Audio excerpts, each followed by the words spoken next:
Gostaríamos de saudar os irmãos nesta oportunidade com a paz do Senhor Jesus. Amém? Estamos desta feita com a 12ª lição dessa nossa série de lições acerca de Neemias, e esta lição está intitulada Esdras e Neemias combatem o casamento misto. O textuário se encontra em 2 Coríntios 6:14 e diz o seguinte: não vos prendais a um jugo desigual com os infiéis, porque que sociedade tem a justiça com a injustiça, e que comunhão tem a luz com as trevas? Graças a Deus nós já vemos que estamos com um tema desafiante, um tema bíblico, não é, para nós nesta oportunidade, enfim, estudarmos algo da palavra de Deus. E antes de nós até mesmo fazermos a leitura oficial, a leitura bíblica em classe da nossa lição, nós gostaríamos de ter uma palavra de oração neste momento. Oremos. Bendito Deus e Pai Celestial, nós estamos na Tua presença, Senhor, nesta hora, agradecidos por esta oportunidade de estarmos estudando e meditando na Tua santa palavra, Deus. Te pedimos, Senhor, a Tua bênção sobre as nossas vidas nesta hora. Senhor, seja a minha pessoa falando sobre a Tua palavra, seja cada um daqueles que estarão ouvindo, intercedendo, meditando, aprendendo, Senhor, e ouvindo, não da minha boca necessariamente, mas aquilo que o Teu Espírito confirme em cada uma das nossas vidas, e nos alegrando, porque quando nós ouvimos a Tua palavra, o nosso coração se alegra. Senhor, abençoa-nos nesta hora, te pedimos e te agradecemos todas estas coisas em nome de Jesus. Amém e amém. Muito bem, meus irmãos, a leitura bíblica em classe, ela está dividida em alguns versículos separados. Se você tem a sua lição consigo, então abra. Se não, acompanhe a nossa leitura, está em Esdras 9, 1 a 4, Neemias 13, 23 a 26, 9, 38, 10, 1, 29 e 30. Veja que está bastante espaçada, mas nós trataremos de ler com certa pausa para que os irmãos possam assim acompanhar. Esdras 9:1 diz: acabados, pois, estas coisas, chegaram-se a mim os príncipes, dizendo: o povo de Israel e os sacerdotes e os levitas não se têm separado dos povos destas terras, seguindo as abominações dos cananeus, dos heteus, dos ferezeus, dos jebuseus, dos amonitas, dos moabitas, dos egípcios e dos amorreus. Versículo 2: porque tomaram as suas filhas para si e para seus filhos, e assim se misturou a semente santa com os povos destas terras, e até a mão dos príncipes e magistrados foi a primeira nesta transgressão. E ouvindo eu tal coisa, rasguei a minha veste e o meu manto, e arranquei os cabelos da minha cabeça e a minha barba, e me assentei atônito. Então se ajuntaram a mim todos os que tremiam as palavras do Deus de Israel, por causa da transgressão dos do cativeiro. Porém eu me fiquei assentado atônito até o sacrifício da tarde. Neemias 13, 23. Vi também, naqueles dias, judeus que tinham casado com mulheres asdotitas, amonitas e moabitas, e seus filhos falavam meio asdotita e não podiam falar judaico, senão segundo a língua de cada povo. Versículo 25. E contendi com eles, e os amaldiçoei, e espanquei algum deles, e lhes arranquei os cabelos, e fiz jurar por Deus, dizendo: não dareis mais vossas filhas e seus filhos, e não tomareis mais suas filhas, nem para vossos filhos, nem para vós mesmos. Porventura, não pecou nisto Salomão, rei de Israel? Não havendo entre muitas nações rei semelhante a ele, sendo amado de seu Deus, e pondo o Deus rei sobre todo Israel, e contudo as mulheres estranhas o fizeram pecar. Neemias 9:38. E com tudo isso fizemos um firme concerto e o escrevemos, e selaram-lhe os nossos príncipes e os nossos levitas e os nossos sacerdotes. Neemias 10:1. E os que selaram foram Neemias, o Tirsata, filho de Acalias, e Zedequias.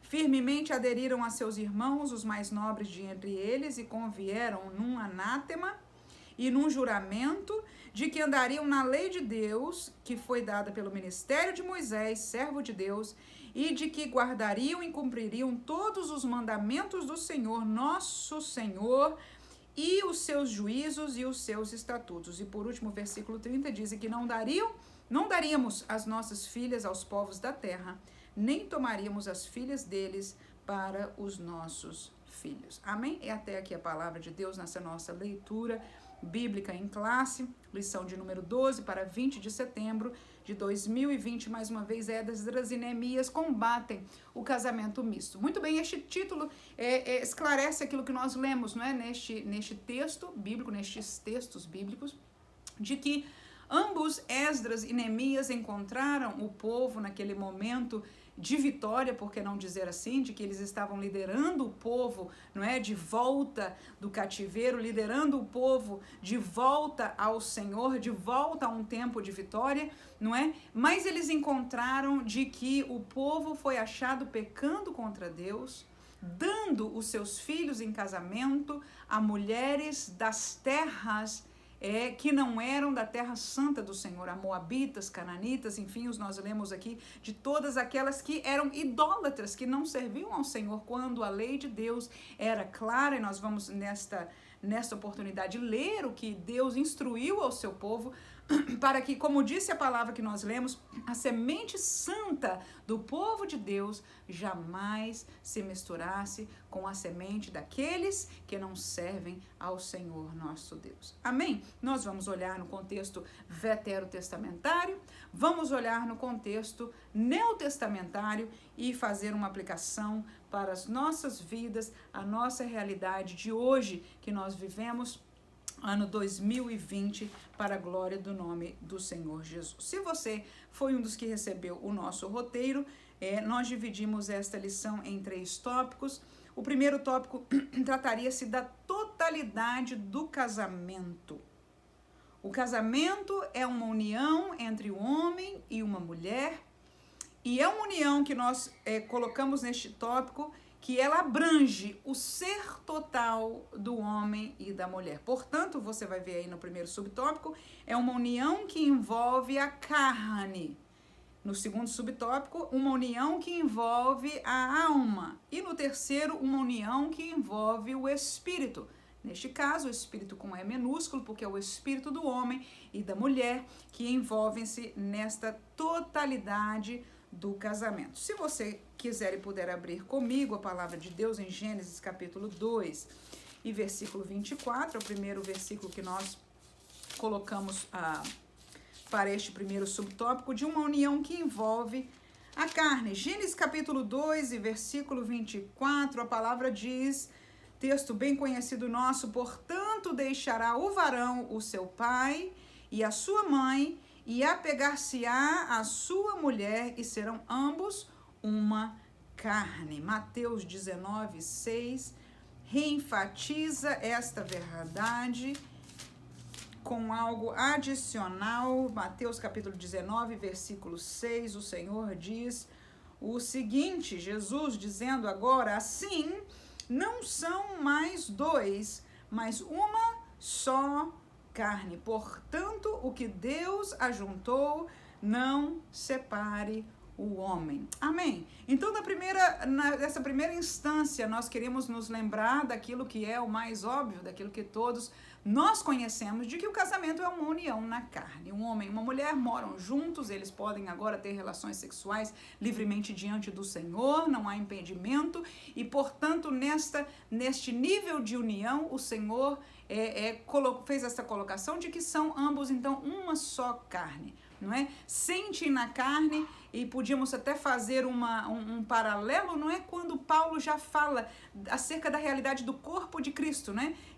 Quando um dedo, quando um membro do corpo, um braço e etc. sofre, não sofre com ele todo o corpo. Da mesma maneira, na união conjugal, mesmo na carne, há uma harmonia, há uma integração, e por isso não só o Senhor Deus, mas o Senhor Jesus reiterou de que humanamente nós somos feitos aos olhos de Deus como uma só carne. Amém? Então essa primeira parte é muito óbvia. A segunda é de que esta união ela envolve a alma, ou seja, a área sentimental né, do homem e da mulher, e vamos ver este versículo aí, alguns versículos que estão propostos, capítulo 24 de Gênesis, capítulo 24, versículo 67, nesta história que nós vamos usar dela algumas poucas vezes aqui, mas uma história muito linda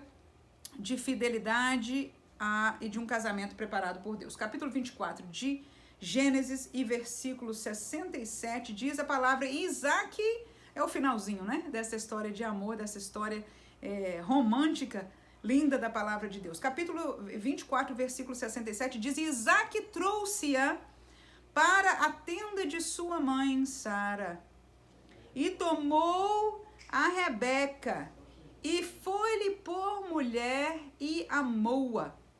Assim Isaac foi consolado depois da morte de sua mãe.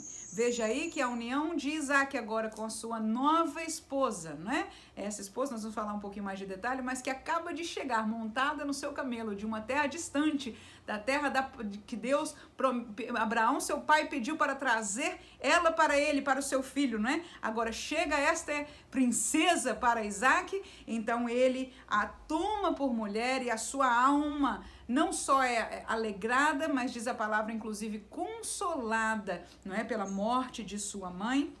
E nós conhecemos de que a realidade da intimidade de um casal não é presa, não é somente uma interação carnal, mas ela é uma interação emocional, né? Ela é uma interação de alma. Há um amor envolvido entre o homem e a mulher, e há uma transferência, não é, de este sentimento de alma. Colossenses capítulo 3 e versículo 19, mais um versículo proposto para nós nesta oportunidade.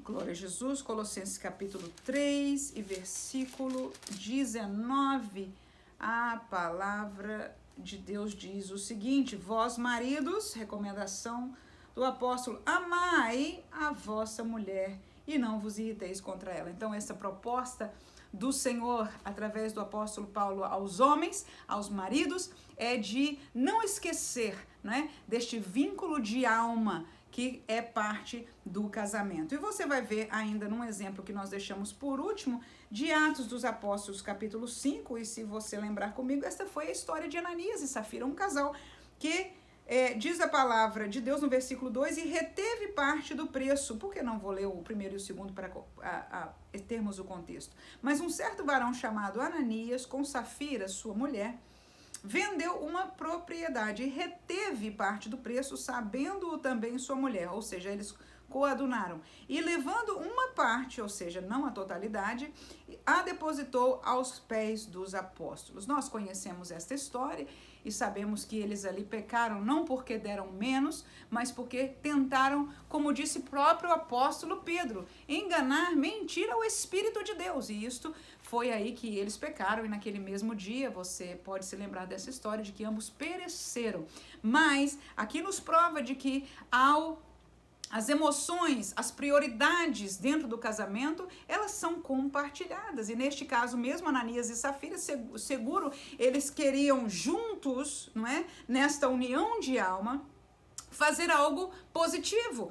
Havia neste tempo a igreja, né, nos primeiros da fé, a igreja logo primitiva, não é? Então estava num tempo de crescimento, num tempo lindo da igreja, e muitas pessoas, diz a palavra de Deus, que vendiam as suas propriedades e davam aos pés dos apóstolos, e estes apóstolos então compartilhavam aqueles que tinham necessidade, né? Então Ananias e Safira com certeza gostaram da ideia, quiseram participar e tomar parte de algo bom, mas infelizmente também eles entre si coadunaram com o pecado.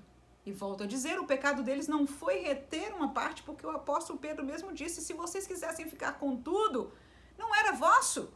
Ninguém pediu a vossa propriedade, ninguém pediu o vosso dinheiro, nem mesmo Deus pediu, porque estava ali o apóstolo Pedro sendo usado por Deus naquela hora de uma revelação profunda, mas revelou o pecado daquele casal que juntos, né, tentaram enganar, manipular a Deus participar do bem, mas enganosamente.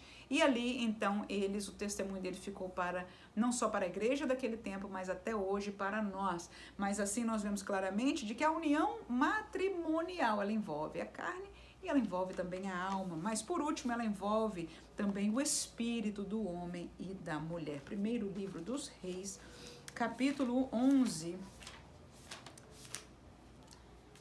Glória a Jesus. Primeiro livro dos Reis, capítulo 11, e vamos ler versículo 4 ao 8. Diz a palavra de Deus o seguinte: porque sucedeu que no tempo da velhice de Salomão, as mulheres lhe perverteram o coração para seguir outros deuses. E o seu coração não era perfeito para com o Senhor, seu Deus, como o coração de Davi, seu pai. Porque Salomão andou em seguimento de Astarote, deusa dos Sidônios, e em seguimento de Milcom, a abominação dos Amonitas. Assim fez Salomão o que era mal aos olhos do Senhor, e não perseverou em seguir ao Senhor como Davi, seu pai. Então edificou Salomão um alto a Quemos, e a abominação dos Moabitas, sobre o monte que está diante de Jerusalém, e a Moloque, a abominação dos filhos de Amon. Terminando com 8, e assim fez para com todas as suas mulheres estrangeiras.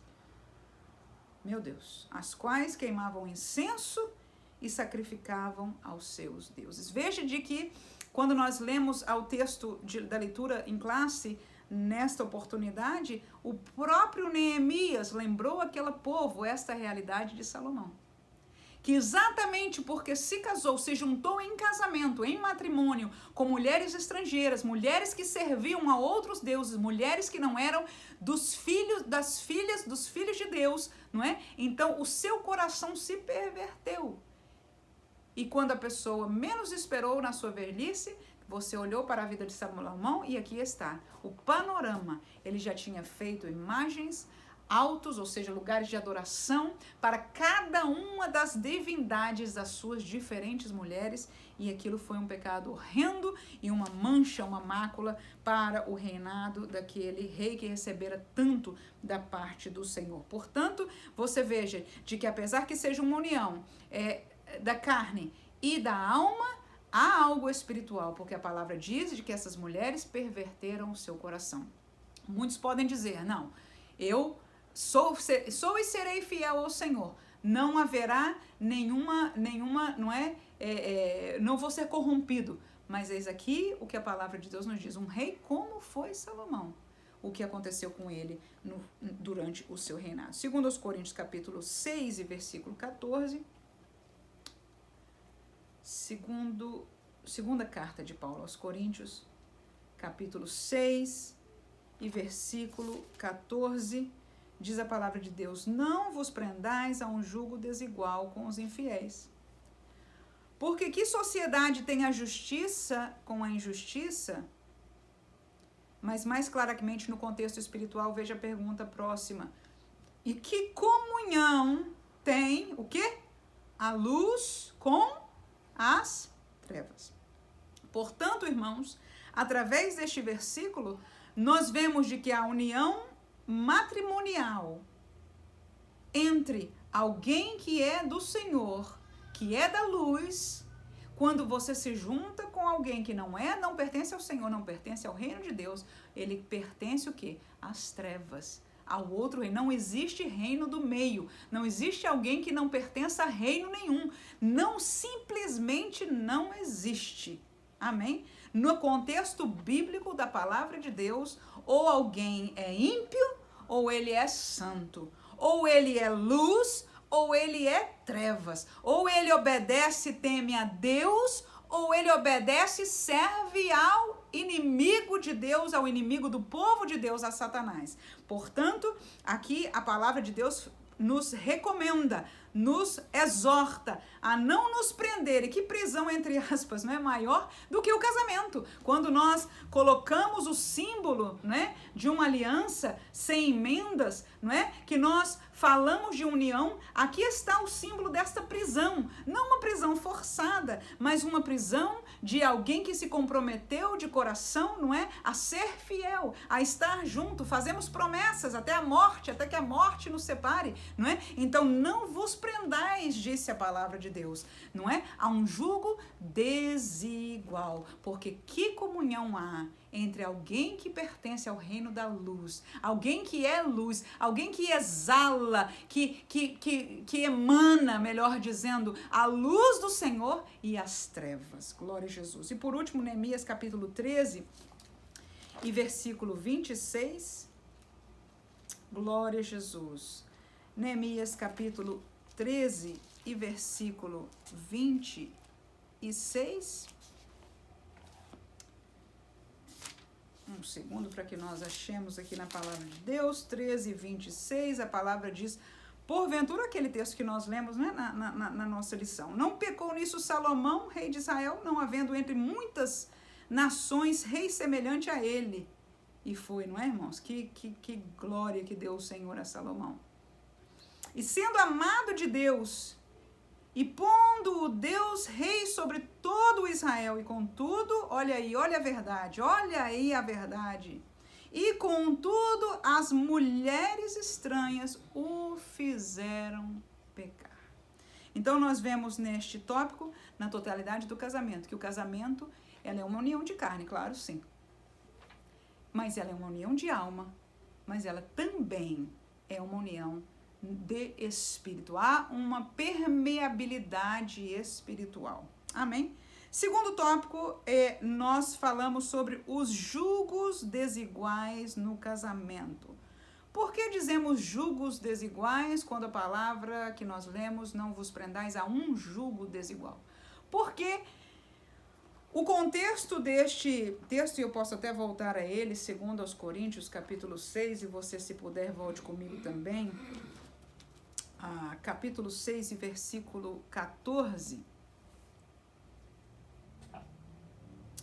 Você pode ver comigo de que o contexto deste versículo não é necessariamente do casamento. O casamento, ele é uma destas prisões ou conexões que se pode fazer. E que nós podemos muito bem, e talvez o melhor cenário para aplicar este texto de 2 Coríntios 6 e 14. Mas ele não está diretamente conectado ou somente conectado com esta união matrimonial. Mas fala de prender a um jugo desigual. Talvez pode ser aplicado a uma sociedade, pode ser aplicado a algum outro tipo de união, não é? De amizade, enfim, algumas outras que estariam tentando juntar a luz e as trevas, filhos de Deus, servos de Deus e servos de Belial. Mas quando nós olhamos no casamento, porque nesta lição nós estamos falando exatamente da Deus combatendo, Esdras e Neemias combatendo, claro, Deus também, porque eles usaram a palavra de Deus, o casamento misto, nós vamos ver de que, como dissemos aqui no primeiro subtópico, ele pode ser desigual na fé, salvo, ou seja, essa é a primeira desigualdade. Um é luz, um é trevas. Um é salvo, um não é salvo. Segunda desigualdade, ele pode ser desigual na santidade. Um é fiel, o outro é infiel. Um procura separar-se em tudo, o outro não é tão santo, não se importa. É um crente, talvez poderíamos dizer, carnal. É uma desigualdade. Em terceiro, ele pode ser desigual na prioridade espiritual. Nós sabemos que há crentes espirituais e há crentes carnais. Talvez a desigualdade não foi necessariamente como o primeiro subtópico, de um ser salvo e o outro não ser. Esta é a pior de todas, com certeza. Mas pode haver outras desigualdades que causam tristeza, que causam problemas, que causam, enfim, perturbações que causam fraquezas na fé e outras tantas coisas que podem acontecer por causa destas desigualdades. 1 Coríntios capítulo 7, versículo 12, 13 e 15, como está proposto no nosso esboço, 1 Coríntios capítulo 7, versículo 12, 13 e 15. Agora sim, Paulo está falando num contexto sobre o casamento. Capítulo 7, versículo 12 e 13 diz o apóstolo: mas aos outros digo eu, não o Senhor, se algum irmão tem mulher descrente, veja aí, julgo desigual entre um crente, um salvo e um descrente, e ela consente em habitar com ele, não a deixe. Versículo 13. E se alguma mulher tem marido descrente, ou seja, o caso contrário, né? E ele consente, em habitar com ela, diz a palavra, não o deixe. Versículo 15. Mas se o descrente se apartar, aparte-se, porque neste caso o irmão ou a irmã não está sujeito à servidão, mas Deus chamou-nos para a paz. Amém? Portanto, a primeira desigualdade é esta, que é a mais clara de todos, é a desigualdade entre alguém que é crente e alguém que é descrente. Deveria haver esta união? A princípio, não. Mas muitos casos acontece também, nem se fala no melhor dos sentidos, né? De nós, estando dentro do reino de Deus, sendo salvos, nos juntarmos, esta seria a exortação maior, cuja exortação foi exatamente aonde o povo de Deus pecou, porque o povo de Deus sabia que não podia se juntar, não é? Deus deixara sempre claro de que a nação de Israel não se juntasse em sua semente com a nação das demais terras que adoravam aos outros deuses. Nem se fala um crente que tem o conhecimento da palavra de Deus se unir a um ímpio, alguém que não sirva ao Senhor. Mas há casos na igreja de que a pessoa aceitou a Jesus estando dentro de um matrimônio. Eles se casaram desconhecendo o Senhor como seu Salvador, e seja ele ou seja ela, aceitou a Jesus, tornou-se salvo, tornou-se luz, e a palavra não recomenda, diferente do que aconteceu no Antigo Testamento, porque eles, sabendo, você vai ver na história, de que eles despediram as suas mulheres estranhas, exatamente em obediência, tratando de voltar em obediência àquilo que Deus os mandara fazer, de não se unir. Neste contexto agora, na palavra de Deus, neste contexto neotestamentário, neste contexto que nós estamos explicando, a palavra é clara de dizer: se você tem marido descrente, não o deixe. Se ele consente em habitar com você, então você não deve deixá-lo. No entanto, se ele ou ela quiser se apartar, também o crente, o irmão e a irmã não deve implorar e ficar debaixo de um jugo. Segundo Paulo, né, ele falou bem claramente, neste caso o irmão não está sujeito à servidão, né? Mas Deus nos chamou para ter paz. Assim de que, em primeiro lugar, pode-se haver desigualdade da fé. Um tem fé em Deus e o outro não tem. Um é salvo e o outro não salvo. A segunda é a desigualdade na santidade. Um é fiel e o outro não é fiel. Um é santo, separado, o outro não é separado. Veja a lei de Deus aí em Deuteronômio capítulo 7. Deuteronômio capítulo 7, versículo 2 ao versículo 6. Diz a palavra de Deus: e o Senhor teu Deus as tiver tirado diante de ti para as ferir, falando das nações, totalmente as destruirás, foi a ordem de Deus para o seu povo.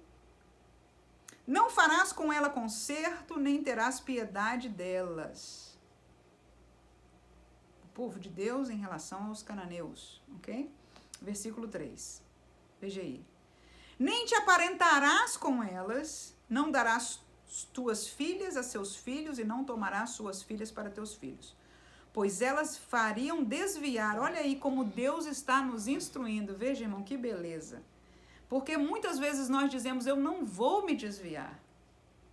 Eu não vou perder a minha fé, mas é que eu amo esta pessoa. Deus há de fazer um milagre. Mas este Deus que nós servimos, Ele mesmo disse ao seu povo, não faça.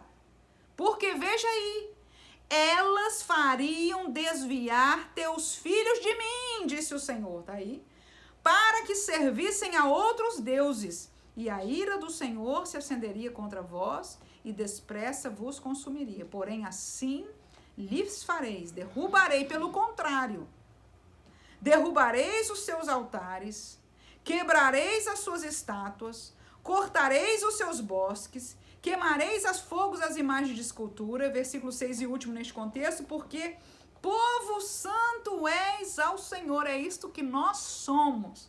Povo santo, povo separado, povo que leva sobre ele o nome dele. E não fosse bastante nós que vivemos hoje neste Novo Testamento, nós somos marcados com a presença do próprio Deus na pessoa do Espírito Santo habitando em cada um de nós. O selo, o penhor do Espírito, aleluia, é quem nos marca. O sangue de Jesus marca as nossas vidas, a presença do Espírito, e aqui mesmo no contexto veterotestamentário, diz o Senhor, porque povo santo és ao Senhor teu Deus. O Senhor teu Deus te escolheu para que lhe fosses o seu povo próprio de todos os povos que sobre a terra há. Aleluia.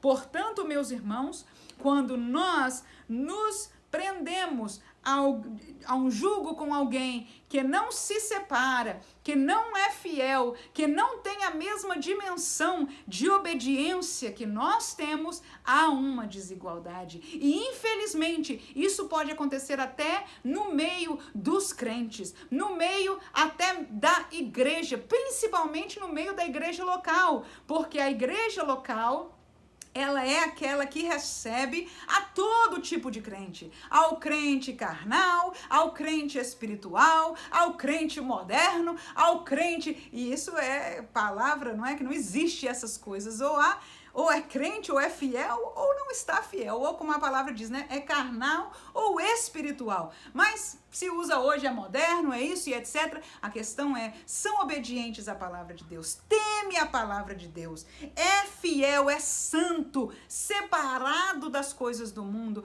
ou são crentes que não são. Quando o Senhor aqui fala tão claro, não se junte, não entre em questões que comprometam a sua fé, mas infelizmente muitos crentes, ou como eu disse, da igreja local, que pode até não ter experiência de salvação, estão nos bancos da igreja, estão namorando as crentes da igreja, ou estão namorando os crentes da igreja, estão na plateia de uma congregação, mas ainda não tem o seu nome escrito no livro da vida. Ainda não foram transformados, ainda não foram regenerados. Isso pode acontecer. E é por isso que nós vamos falar no último tópico, daquele casamento que Deus aprova, glória a Jesus. Mas agora nós falamos de desigual na santidade, na separação. Então abramos o olho, porque aqui Deus, nessa palavra que nós lemos, o Senhor nos fala, se ao invés de nos unir a alguém que seja diferente, pelo contrário, aonde você chegar, perto de uma família, perto de uma casa, perto de um lugar, ou como aqui na palavra dizer, que você chegar num país, neste lugar que Deus te deu, não é? E você encontrar altares, derrube, não aceite. Perto de você, você viva uma vida santa, porque a palavra acabou de nos dizer, povo santo és do Senhor teu Deus, Ele te escolheu para que fosse o teu próprio povo, aleluia. Você é especial para Deus. Você foi escolhido, você foi escolhida, você foi comprado por bom preço, você foi purificado pelo preço do sangue, do sacrifício de Jesus, e você agora santificado, Ele te selou com o penhor do Espírito Santo de Deus que agora vive em sua vida. Ele te ama, Ele te cuida e agora você, como seu povo, deve viver em santidade. Não se venda por menos.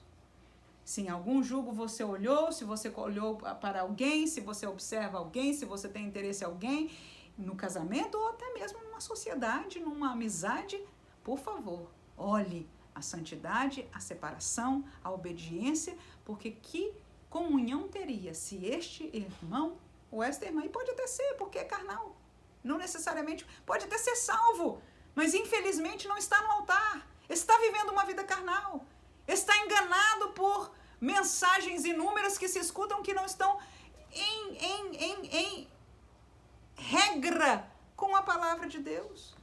Mas você que tem o Espírito do Senhor e ver isso, por favor, ouça o que o Espírito diz a cada um de nós e não se prenda a esta pessoa em nome de Jesus. Pelo contrário, se tiver na sua possibilidade, rebenta os altares e não sirva, e não permita, não se una para que nós sigamos fiéis ao Senhor. E por último, desigual na prioridade. Há um espiritual e há um que não é espiritual. Tem prioridades carnais na vida. Como há isso na igreja, não é, irmãos? Seria bom que fosse, que não existisse assim. Mas é uma realidade. Nem todos são crentes espirituais. Diz a palavra de Deus, Mateus 6,33, você conhece? Buscar primeiro o quê? O reino de Deus. E pode ser que nesta oportunidade, até nós, ao olharmos para nós mesmos, possamos nos perguntar, será que eu sou um bom exemplo? Uma pessoa certa para alguém se casar comigo? Estou eu, um homem de Deus para casar comigo? Ou uma mulher de Deus para casar com você? Não é? Sou eu alguém espiritual? Eu estou buscando primeiro o reino de Deus? Glória a Jesus. 1 Samuel capítulo 25, vamos deixar este exemplo. Primeiro livro de Samuel, e com isso nós terminamos este segundo tópico. Capítulo 25, versículo 2 e 3, diz assim: E havia um homem em Maom que tinha as suas possessões no Carmelo, e era este homem muito poderoso, e tinha 3.000 ovelhas e 1.000 cabras, e estava tosqueando as suas ovelhas no Carmelo. Versículo 3, e era o nome deste homem Nabal, e o nome de sua mulher Abigail, e era a mulher de bom entendimento e formosa. Porém, o homem era duro e maligno de obras, e era da casa de Caleb. Veja aí, já nestes 2 versículos, que há uma desigualdade. Há uma desigualdade. Foi um casamento que era uma realidade desigual, né? Ela era uma mulher prudente, ela era uma mulher de bom entendimento, e ele era um homem duro, um homem maligno de obras, mesmo sendo ambos da mesma nação. Versículo 10 e 11.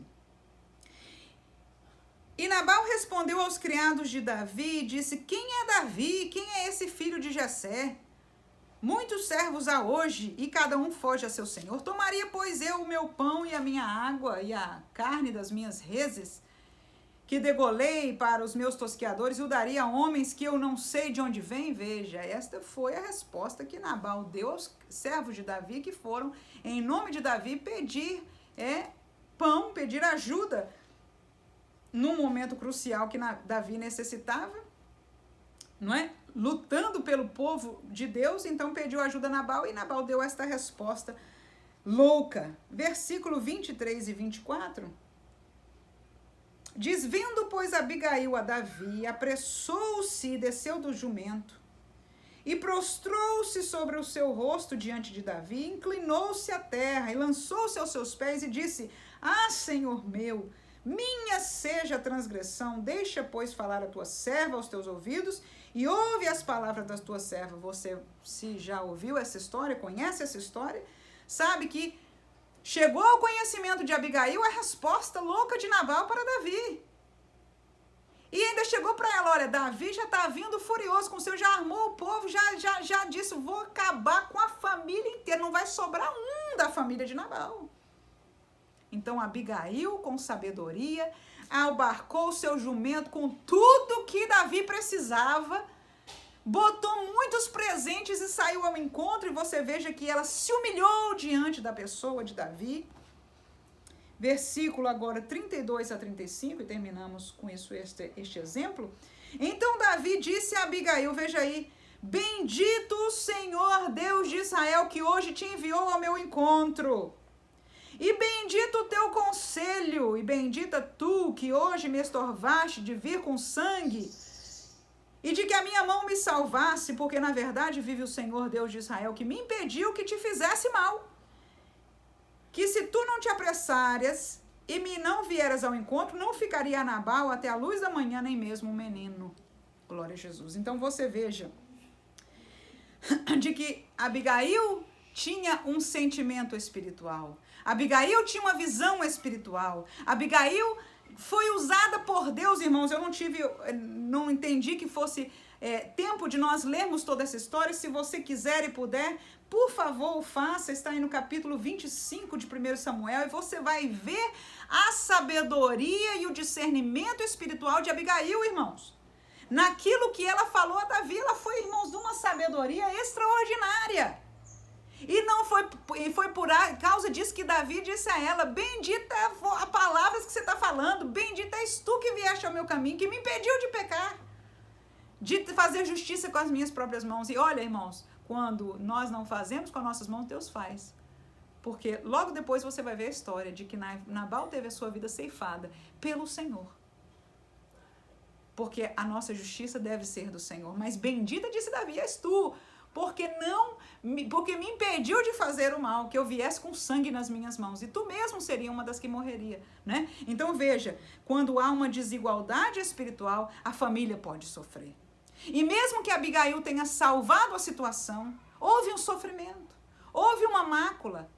Quem sabe, eu não sei a realidade dos seus filhos, se eram influenciados pela carnalidade, a dureza do pai, que tinha dinheiro, que se regalava na sua riqueza, ou na sensatez da sua mãe. Havia uma desigualdade. Quando há desigualdade, irmãos, é mais difícil, se é que possível, encontrar felicidade. Há frutos através, na sua realidade do dia a dia, há frutos dos filhos. Como disse Neemias, nós lemos na lição, quando ele olhou para os filhos daqueles judeus, nem a língua judaica falavam mais. Falavam a língua da terra. E hoje, às vezes nós olhamos para filhos de crentes e as suas linguagens não são as linguagens santas, sãs da palavra de Deus. Mas às vezes linguagem, e às vezes por causa de um pai ou de uma mãe, às vezes porque há uma desigualdade. Glória a Jesus. Mas que beleza quando há uma união santa no Senhor, que teme ao Senhor, que esperou no Senhor, que é o que a gente vai falar nesse último tópico, fechando essa lição. Que venham, quais sejam as dificuldades que venham ao casamento e à família, porque elas seguramente virão. Mas o escudo da família é o Senhor. O vocabulário da família é a palavra de Deus. A segurança da família é a fé no Senhor, no nome de Jesus. A música que a família escuta são hinos de louvor a Deus. Que beleza, glória a Jesus. E por isso nós deixamos por último nesta lição o terceiro tópico: quando o Senhor aprova o casamento. Primeiro subtópico deste último tópico: ele aprova quando o crente obedeceu à direção do Senhor. Segundo subtópico, ele aprova quando o crente esperou no tempo do Senhor. E ele aprova, por último, quando o crente entregou o seu desejo ao Senhor. Êxodo capítulo 34, versículo 12 ao 16. Êxodo capítulo 34, versículo 12 ao 16, diz a palavra de Deus: guarda-te de que não faças concerto. Mais uma vez, né, irmãos? Mas veja que é uma outra escritura falando essa mesma realidade. Com os moradores da terra onde hás de entrar, para que não seja por laço no meio de ti. Olha, Deus falando a mesma coisa, vai ser laço, sim, Senhor. Mas os seus altares, olha a voz de Deus, a mesma coisa, transtornareis, as suas estátuas quebrareis, os seus bosques cortareis, porque te não inclinarás diante de outro Deus, pois o nome do Senhor é zeloso. Deus zeloso, Ele é. Este é o nosso Deus, a quem nós servimos.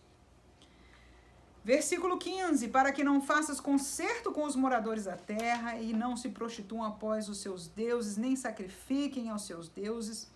E tu, convidado deles, comas os seus sacrifícios e tomes mulheres para as suas filhas, para os teus filhos e as suas filhas, prostituindo-se após os seus deuses, façam que também teus filhos se prostituam após os teus deuses. Amém, irmãos? Qual a direção de Deus, mais uma vez, então, nesta noite, para nós? Não se misture. E onde estiver em ti, é o contrário. Destrua, queime, não aceite convite, porque se você vai à casa, se você se senta a comer, se você abre o seu coração e veja que aí transcende, inclusive, do casamento para amizades. A sua família não deve estar com uma amizade de coração aberto, na intimidade de uma família que há outros altares na sua casa, irmãos. Aí ele diz, não dê os teus filhos, mas ai, tão linda essa família, olha, o filho está formado em engenharia, está formado em medicina, está formado e nisso, naquilo, é um homem de negócio, né, etc, e aí muita coisa, e quer casar com a minha filha. Não, irmãos, não dê a sua filha em casamento a filhos de outros deuses. É abominação. É comprometimento espiritual e não há preço pela alma, pela salvação da tua filha, do teu filho. Aleluia. Veja que o nosso Deus nos disse claramente, vai ser laço. Nós, na hora, como não queremos ver, dizendo, não, vai ser o contrário. É impressionante como nós temos a capacidade, e eu não me tiro fora disso, não. Porque já o fiz no passado. E não posso nem dizer que não voltarei a fazer, que Deus me guarde. De às vezes a gente dizer, mas Deus vai fazer por mim, quando nós acabamos de ouvir que Deus mandou o contrário, irmãos. Se Deus mandou não junte, como é que alguém pode ter ousadia de dizer, mas Deus vai salvar, Deus vai fazer? Não, ele pode até fazer por sua misericórdia, pode. Ele pode até permitir que essa pessoa venha salvar. Mas a obediência à palavra, a obediência a Deus está em não aceitar. E o Senhor aprova o casamento que obedece em primeiro lugar. Nós estamos estudando a direção do Senhor e a direção é essa. Glória a Jesus. O texto de Juízes capítulo 14 é o Sansão, né? E num dos seus casamentos, o pai deles mesmo, nem vou ler o texto, ele diz, mas será que não tem moça em Israel para Sansão olhar, pelo amor de Deus? Não tem. Mas o que ele disse? Não, achei bonita, gostei dela. E eu sou, agora eu digo as minhas palavras, né? Vamos dizer, eu sou servo de Deus, eu sou usado por Deus, eu sou menino dos olhos de Deus. É. Mas isso não dá para nós o direito de desobedecermos. Por quê?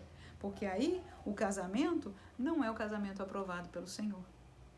E aí, se aprovado, se Deus permite, se permitido e até aprovado, disse Paulo lá ali, ó, ele fez um entre vírgulas, né? Olha, fica sabendo que vai ter provação na carne. Fica sabendo que seria melhor, ele disse, eu digo eu, viu? Disse Paulo, apóstolo Paulo. Digo eu, seria melhor que você ficar sozinho. Se você aguenta, fique sozinho, sirva ao Senhor, porque as prioridades são diferentes. Mas se não, case-se, a palavra diz, no Senhor, na vontade e na direção do Senhor. Então, o primeiro casamento que o Senhor aprova é aquele do crente que obedeceu à direção do Senhor. É aquele crente que apareceu a princesa, mas ele viu, não, é desigual demais. Essa prioridade dela, ela é linda, ela está até na igreja. Mas a prioridade dela não é o reino de Deus. Como eu, que sou um santo de Deus, vou me unir a uma pessoa? Porque vai dar problema. E na hora, irmãos, que nós estamos nessa realidade, eu digo agora, casado é fácil dizer. Pais, pastores, num certo sentido é fácil, mas quando nós estamos na juventude e anelantes, às vezes é muito difícil, irmãos, obedecer. Mas o Senhor olha para o nosso coração. E eu passei esta realidade. Eu digo, Senhor, mas este é um servo teu. Tu sabes e etc. E tu podes fazer um milagre e etc, etc. Procurei o meu pastor e o pastor disse, minha filha, não é. E agora, irmãos? Agora é questão de obediência. E você tem que fechar todas as tuas os teus sinões que diz, mas sim, mas isso, mas tem aquilo, e dizer, não, eu vou obedecer. A obediência, ela é cega, irmãos. Sabe por que ela é cega? Porque, na verdade, você só vai ver depois, você vê antes e vê depois, mas quando você está apaixonado, quando você está, né, quando você tem um querer seu, você não enxerga nada. Para você obedecer ali, você tem que se cegar e dizer, não, é só obediência. E nós obedecemos. Qual foi o fruto? Um livramento, porque depois a gente pode até ver, não é? A maioria das vezes você vê, fala, meu Deus, de que me livraste? Glória a Jesus. E o outro fruto é que o casamento que Deus tinha preparado, então esse chegou para nós. Amém? No tempo, conforme agora na segundo subtópico, no tempo do Senhor. Quantos sabem que o tempo de Deus não é o nosso tempo? Né? Os jovens, varões, passa a adolescência, entra na juventude, né? Os hormônios estão subindo a cabeça e para todo lado, esperando que o tempo de Deus para o casamento seja para ontem. Mas nem sempre este é o tempo de Deus. E quando Deus tem algo conosco, e olha, irmãos, tudo depende daquilo que nós tenhamos com Deus, e Deus tem conosco, é diferente de cada um. Mas como diz a palavra, quem mais é dado, mais é requerido. E talvez você seja um servo, uma serva a quem Deus está provando assim. A quem Deus queira dar muito e por isso esteja requerendo de você mais. E não aceite te dar para, entre aspas, qualquer pessoa, qualquer crente inclusive. Mas tem alguém especial para você. Alguém que vai permitir você, entre aspas, triunfar no seu ministério. Ser abençoado e ser de bênção cada vez mais para a igreja. E por isso o Senhor aprova o casamento cujo crente espera no tempo do Senhor. Veja, voltando lá, aquele exemplo lindo, não é? De Isaac, capítulo 24 de Gênesis, versículo 7. Gênesis 24 e 7, glória a Jesus. E o Senhor Deus dos céus, disse Abraão, se não me engano aqui, né? Que me tomou, é isso mesmo, da casa de meu pai, da terra da minha parentela, e que me falou e que me jurou, dizendo, a tua semente darei essa terra, ele enviará, olha aí, Abraão falando ao seu servo que ia buscar mulher para o seu filho. Ele enviará o seu anjo diante da tua face para que tomes mulher de lá para o meu filho. Ou seja, aí não é nem Isaac, mas Abraão esperando ele no tempo de Deus. Eles na hora certa, se essa é a hora de Deus, o Senhor será contigo, meu servo. E você vai achar a esposa para o meu filho. E você não vai precisar levar ele lá para ninguém ver a cara dele, não, porque Deus me prometeu que não seria assim, aleluia. Então, o casamento que Deus aprova é aquele que espera no tempo do Senhor. Olha aquele salmo lindo que a gente já conhece, né, irmãos? E olha, irmãos, é consolo para nós quando estamos no momento de espera, seja para o casamento ou outras esperas que tenhamos no Senhor, mas neste contexto estamos falando do casamento. De alguns de nós, Deus não pediu tal coisa, de alguns de nós, requereu. Chegamos ao casamento tardíssimo, segundo os olhos do homem.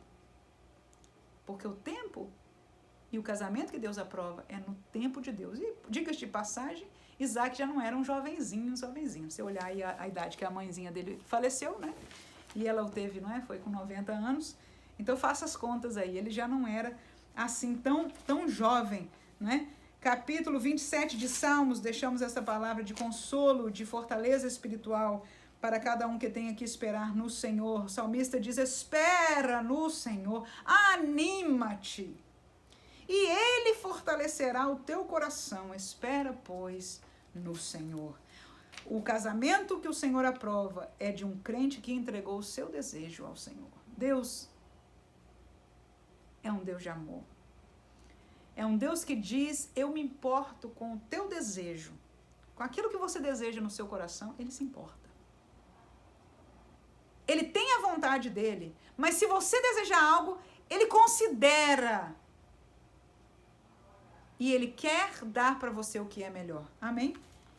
Versículo 24 daquele texto ali de Gênesis, né? Capítulo 24, versículo 1 a 4, o mesmo contexto de Abraão. Disse, é o princípio deste capítulo, e era Abraão já velho e adiantado em idade, e o Senhor havia abençoado Abraão em tudo. Versículo 2: E disse Abraão ao seu servo, o mais velho da casa, que tinha por governo sobre tudo que possuía: põe agora a tua mão debaixo da minha coxa. Versículo 3: Para que eu te faça jurar pelo Senhor, Deus dos céus e Deus da terra, que não tomarás para meu filho mulher das filhas dos cananeus, no meio dos quais eu habito, mas que irás à minha terra e à minha parentela, e daí tomarás mulher para o meu filho Isaque. Que isso? Este era o desejo de Abraão. Abraão, porque ele tinha a orientação de Deus, mas ele já estava velho, podia já ter desistido, mas não. O desejo dele é que o seu filho casasse com uma mulher das filhas lá da terra dele. Aleluia. Esse era o desejo do seu coração. E ele diz: vem cá, meu servo, jura aqui diante de Deus que você não vai achar uma mulher por aí para o meu filho, uma qualquer, mas que vai buscar do meu povo. Glória a Jesus. E olha, o servo foi tão fiel e jurou e fez concerto com Deus, e antes de chegar lá e encontrar a mulher, você conhece a história, ele orou e fez aquilo que nós devemos fazer. Olha, irmãos, eu vou dizer, é fácil? Não é fácil. Claro que para o servo era mais fácil que não era para ele, né? Mas esta realidade eu vivi, irmãos. Esta realidade você vive hoje. Seja em relação ao casamento, outra coisa que você precisa da direção de Deus. O que o servo fez? Ele botou prova. Deus nos diz: faça prova de mim. Aleluias. Ali ele fez a prova. Ele disse: olha, então, Senhor, se tu estás comigo, vamos fazer um negócio aqui. Eu estou chegando, tem um poço ali. Quando eu chegar lá, se a mulher que vier ao meu encontro, eu vou pedir água. Se ela me der água e ainda oferecer para dar água a camelo, e olha, irmão, vamos fazer um parênteses aqui: camelo bebe água. Camelo não bebe um copo d'água, não bebe um baldinho de água, não. Camelo bebe muita água, irmãos. Ele disse: eu saberei que esta é a que tu enviaste. Irmão, o homem não acabou de pensar, de maquinar o projeto dele diante de Deus. Ele estava terminando de se orientar na prova que ele estava fazendo com Deus. Lá vem a Rebeca, aleluia, sorridente, glória a Deus, se acerca ao poço e vê aquele homem, abre o sorriso, o homem já ficou feliz, né? Aleluia. E, bom, então chegou a primeira mulher, deixa eu fazer a prova. Então, a senhora podia me tirar uma aguinha aí? Ela disse: não só para ti, mas para os teus camelos também. E o resto da história nós não vamos tomar tempo, né, falando destes detalhes, mas ali estava a resposta de Deus. Fazemos prova. Agora o difícil é quando a gente faz prova e Deus mostra que não é a vontade. Nós procuramos ao homem de Deus e o Senhor diz: não é a vontade. Aí é a hora da obediência. Mas quando é a vontade de Deus, Deus dá a prova. E na minha vida foi assim. Eu botei na mão do Senhor e falei: eis aqui a prova, Senhor. E os dias se passaram e a prova não chegava. E os dias se passaram e a prova não chegava. Eu digo: Senhor, agora me ajuda, porque eu tenho que sair deste negócio. Esse barco não é teu, porque a prova que eu fiz diante do Senhor, que era uma prova. E tem mais uma coisa, meu pastor me ensinou assim: não faça prova fácil. Ah, se o irmão chegar de gravata, o irmão que sempre vem de gravata pro culto, né? Chegar de gravata hoje, então ele tem 7 vermelhas e um azul. Se ele chegar de vermelha é de Deus. Não, irmãos. Né? Essa não é uma boa prova. Faça uma prova difícil. A mulher para tirar água para aqueles camelos, irmãos, era, e daquele jeitinho que ele pediu. Glória a Jesus. Podia ter dado água só para ele, foi o que ele pediu, irmãos. O que ele pediu foi água para ele. Amém? E um dia, quando eu não esperava, já estava pedindo a Deus já a maneira de sair. De repente, quando eu viro para a direita, ali a prova que eu tinha pedido. Amém, irmãos? Glória a Jesus. O casamento que Deus aprova é um casamento de um crente que obedeceu à direção do Senhor. Foi fiel a quando Deus disse não, é não. E sim, é sim. Foi um crente que soube esperar no tempo do Senhor. Pouco ou muita espera de um crente que entregou o seu desejo ao Senhor. Terminamos com Salmo 37, nesta beleza de leitura bíblica. Versículo 4 e 5, que diz: versículo 4 ainda: deleita-te também no Senhor, e Ele, olha aí que Deus maravilhoso, te concederá o que deseja o teu coração. Ele se importa. Entrega o teu caminho ao Senhor, confia.